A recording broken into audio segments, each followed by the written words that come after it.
Roster rounds out this series with, or excuse me, this map with some 90 ADR. But point being, they just seemingly had it a little bit more disciplined. They seemingly had exactly what it took. They had the answer to everything that Renegades had for them. Sure, and it's a fun thing about Avangard, right? That we stand here and we talk about them in the beginning of the disc, that we don't expect anything from them. Yesterday they got complete dumpstered by ENCE. They didn't give us any reason to believe that they could be Renegades, and all of a sudden they show up exactly like they did in the third state of the major as well, where they don't look good at any point. It's not like they give you confidence that they're going to beat good teams, but they somehow manage to pull it off time and time again. You guys know what doesn't help? Can you guess at all? Nope. Okay, how about winning pistol rounds? That would help immensely. That would help perhaps the Renegades a lot there. But they didn't win any of those, and it doesn't matter because now they sit 0-2. They sit in a place that they don't want to be sitting, but now we need to look forward to our next matchup. We've got another best of one coming your way, and it's going to be that of the DreamEaters versus Natus Vincere. Ladies and gentlemen, boys and girls, Na'Vi have found themselves in an 0-1 matchup early on. There's going to be a lot of questions about this team already. We haven't really seen them do anything since Cologne. The last match they played up there would have been, I believe, the semifinals against Liquid. Yeah. And that was it. It's been quiet in the camp. I don't know about you, Sean, but I'm not even worried about Na'Vi being 0-1. We've seen it so many times before. They lose the opening game and then they fight back. I think yesterday they were playing a well-playing G2. I think G2 deserved that win. It went to OT. Na'Vi could have closed it out as well. They were leading 15-11, I believe, at a certain point. So Na'Vi is not playing bad. It's just like Na'Vi has done it so many times before that I'm not even worried on their behalf. They've started slow rather than, starting with the turtle mode on. Wait, is it the turtle mode or the hair? Anyway, look, we're going to talk to Flamey direct. We do have him down on the sidelines with Sue. Let's hear what he's got to say. You're correct, Trace. I'm here with Flamey ahead of their match against the DreamEaters. So first of all, Flamey, I want to touch on the game you had yesterday against G2. It was on Overpass, and first half looked really straightforward and strong for you guys, but it was on that second half that things seemed to fall apart. So what was it about G2's CT side that you struggled against? I think we start great, but it's like always in CT side, it's easier to play. And it was a bit nervous, I guess, when we started to play T. They won second pistol, and we didn't have good economy. We had lost some crucial rounds and didn't play well, but it can happen. It's the first game. We always losing it, so nothing happened. Things seem to get a little bit heated within Na'Vi, and I know that you guys also have your psychologist here with you. So were there any conversations that you had with the psychologist perhaps afterward? He's been working with us since Madrid, and we always talk with him like after the game, before the game, and it's almost every day when we are on bootcamp we talk with him, and he helps us a lot to fix our mental mistakes. Well, today's match is going to be really interesting because it's against the DreamEaters, which they're almost the exact opposite of you guys. Na'Vi, of course, being the one org that has been at every major, and this is DreamEaters' first major. So what are your thoughts against them? To be honest, I didn't expect them to qualify for the major to this stage, but it seems that they're a really good team, and they want to be against some big teams, so you never should underestimate them and play on your 100% level. Well, thank you very much, Flamey, for sharing your thoughts, and best of luck. Yes, that is just about the best way that you could have put it. Flamey actually saying, hey, you know what? You lose the first one, we lose the first one. That's how we do things. We get used to it. Props to Flamey, though. Yeah. Obviously, this is a team that has had to endure some growing pains. A lot of questions being about Boomlich and where he's going to find himself in this team. Is this team going to find success with that? How are we feeling about this team right now? I feel pretty good about Na'Vi coming into this major. Now, that doesn't mean I think they're going to run through DreamEaters right now. I think DreamEaters is a very formidable opponent. I think they could easily steal this match, and this is like a big-time trap game for a team like Na'Vi. It's going to be dangerous, right?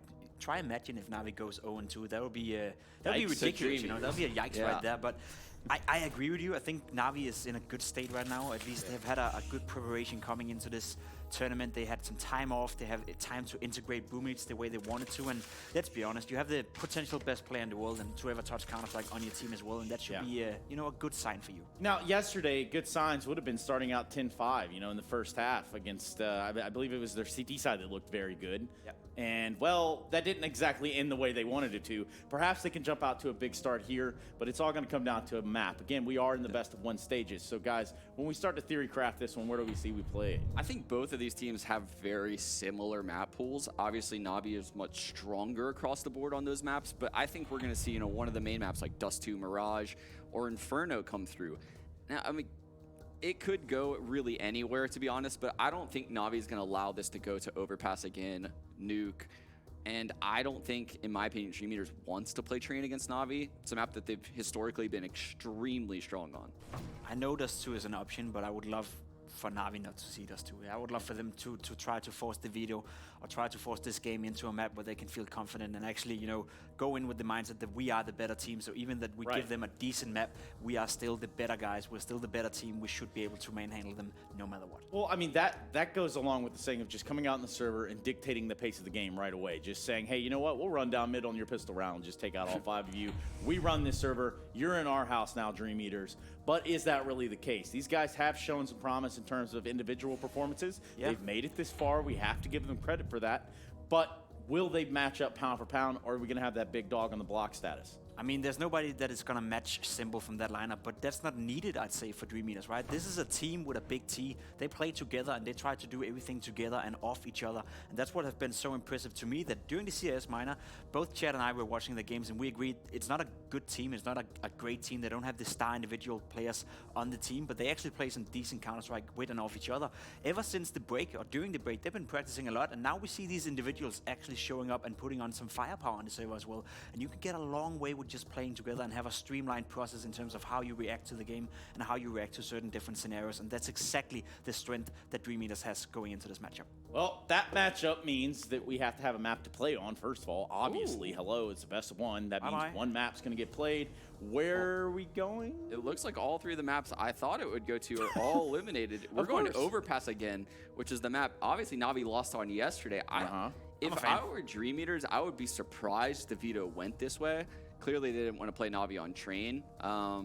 This is interesting. Okay, so yesterday, Navi loses both pistols, straight up. And still, somehow, you get a 10-5 half out of that. Still end up losing the game. They're going to have to grab a pistol early on here. Sure, they'll have to, but I'm fairly confident that Navi is fairly confident, right? They were up 15-11, I believe, yesterday against G2, losing both pistols. They should have closed out that game. Now, that being said, G2 played well, but Navi, again, they should have closed out the game. They should have felt comfortable. You see on your screen right here the odds as well. They're heavily favored towards Navi. You can, by the way, check it out on gg.bet if you want to get in there. And I'd say the odds right there, they don't really replicate the picture that I would say. I think DreamEaters have a much bigger chance of actually winning this and taking it away, because Navi is still in a situation right now where we don't exactly know where Boomage is with his lineup. We don't exactly know how they're going to progress.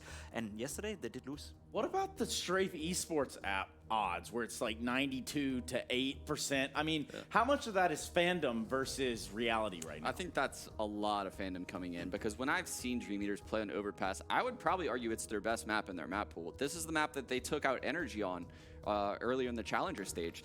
They are definitely a force to be reckoned with on this map. And what we saw yesterday at Navi kind of left a little bit to be desired. This was a game where Electronic was completely missing, who should be the second star on Navi. Yes. They require him to show up. On the other hand, we had Zeus. Zeus, of all people, put in a monstrous performance. And in my opinion, without him putting in that performance, Navi probably would have lost a lot sooner than they did.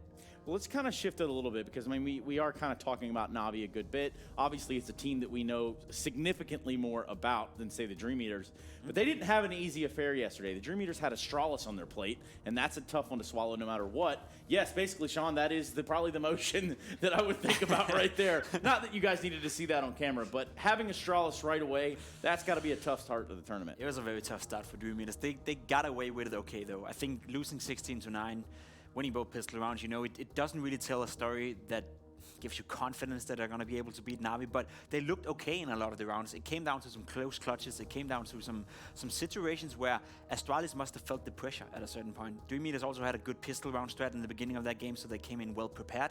We need to see the same thing again today, and I think that is something we need to address as well. The fact that Navi did play Overpass yesterday. They played a lot of rounds yesterday, so DreamEaters have a lot of data they can look into. There's a lot of anti-stratting to be done, and we know they're coming in prepared to these games. I mean, speaking of data, let's just kind of focus a little bit on what it was to have the DreamEaters play Astralis yesterday, right? When we look at this lineup with the DreamEaters, who are we looking at to really kind of step up really kind of get in the face of Na'Vi and take a fight to a guy like Simple or Electronic? I think, well, they don't have anyone to take trying the to build fight them to something Simple. here. Yeah, but in the Challenger stage, we saw Krad and Forster, in my opinion, step up the most. I think those two performed very, very well. Sviat, I believe, is their in-game leader. I mean, Chad has praised him for looking so calm under pressure. Those are the three people I would really look out for when watching this matchup.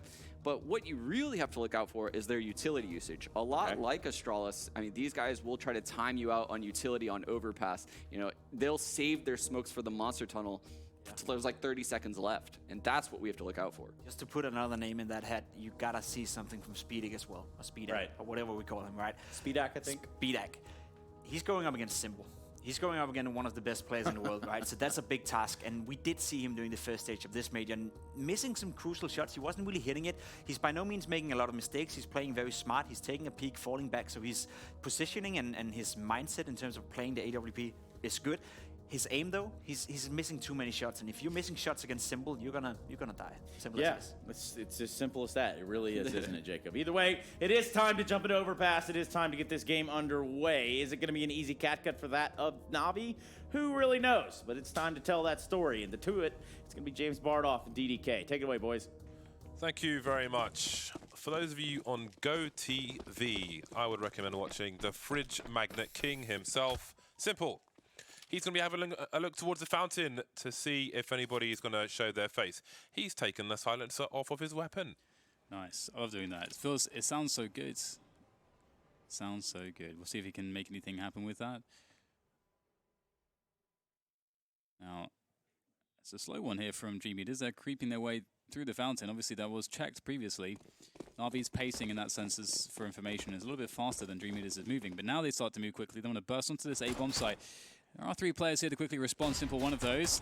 And he'll be tapping away with that USP, non-silenced. Not really finding anything with it just yet, though, but Zeus certainly will.